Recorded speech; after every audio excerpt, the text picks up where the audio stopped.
Nakatakdang maghatag og 150,000 pesos nga monetary reward ang lokal nga kagamhanan sa Cebuco, Zamboanga del Norte alang dunay impormasyon sa bangka nga gigamit sa pagdagit sa usa ka American national ug sa makatudlo sa gikahimutangan sa biktima.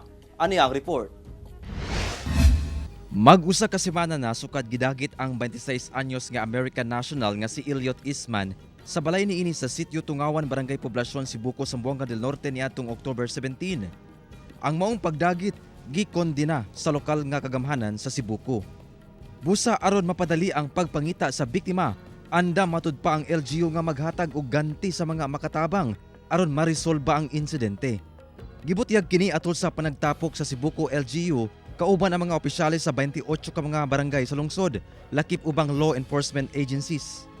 Mukabat sa 150,000 pesos ang kinatibuk-ang monetary reward ang ihatag sa LGU sa kung kinsa ang dunay impormasyon sa bangka nga gigamit sa pagdagit, lakip na sab ang pagtudlo sa gikahimutangan sa biktima. Para madali ma-resolba yung pag-recover sa biktima, sabi ko magbigay ako ng reward kung sino man makapagturo saan yung naroroon yung victim. Una, sinong makapagturo ng bangka yung saan isinakay yung biktima, bigay ko ng 50,000.